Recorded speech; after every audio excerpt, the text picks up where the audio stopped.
Sarap. No? Sarap. Sarap.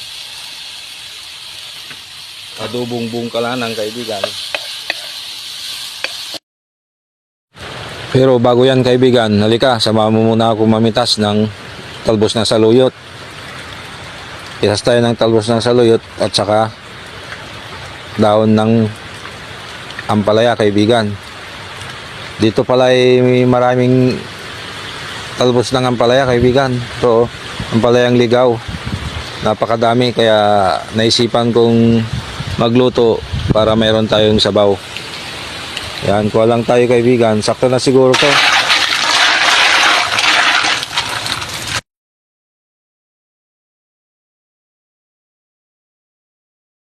Takpan natin, kaibigan.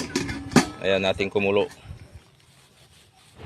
Habang hinihintay nating maluto at bumuka yung ating gagawing adobong bungkalanang, kaibigan, himayin muna natin itong ating panggulay. Meron tayo ditong saluyot at saka talbos ng ampalaya, kaibigan. Yan, bumuka na, kaibigan. Hanguin na natin, alisin natin sa kanyang shell para may adobo na natin. Napakasarap ito, kaibigan.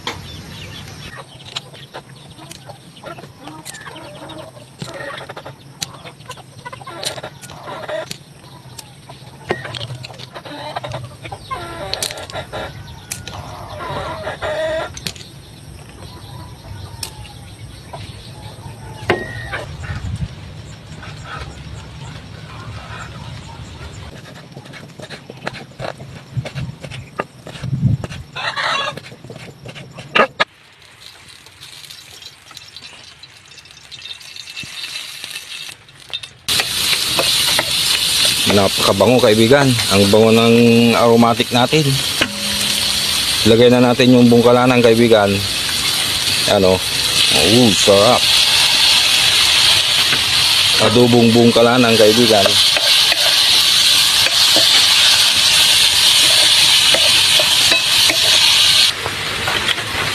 Lagay na natin soy, kaibigan.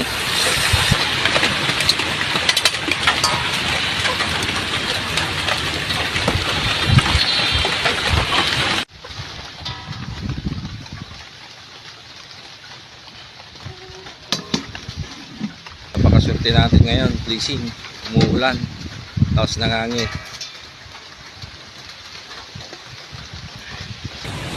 Kain tayo, kaibigan.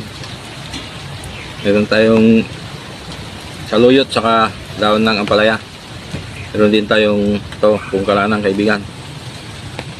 Napakasarap nito, adobo.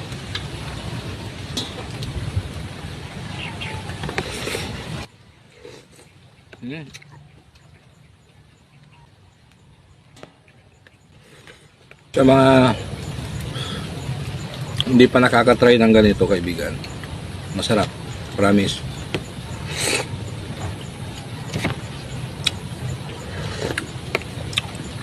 Itong adobong ano natin, shell, masarap. Tamang-tama lang yung timpla, manamis-namis.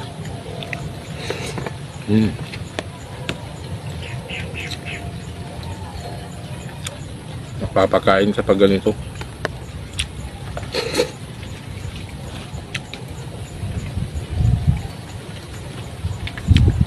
Samahan pa ng makulimlim na panahon, talagang masarap kumain, kaibigan.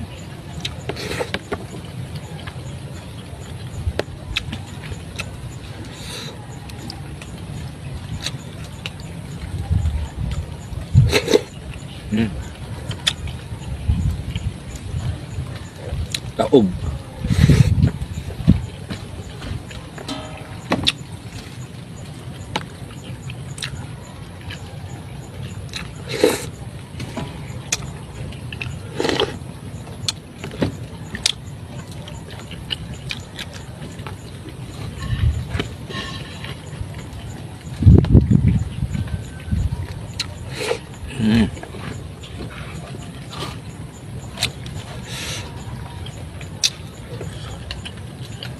So yun, kaibigan, Maraming salamat sa panonood ulit.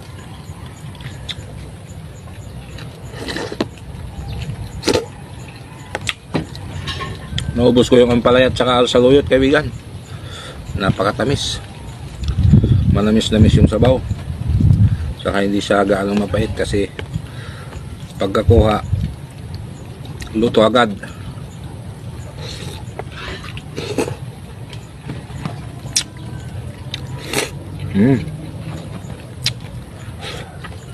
So yun mga kaibigan, maraming salamat sa panonood ulit.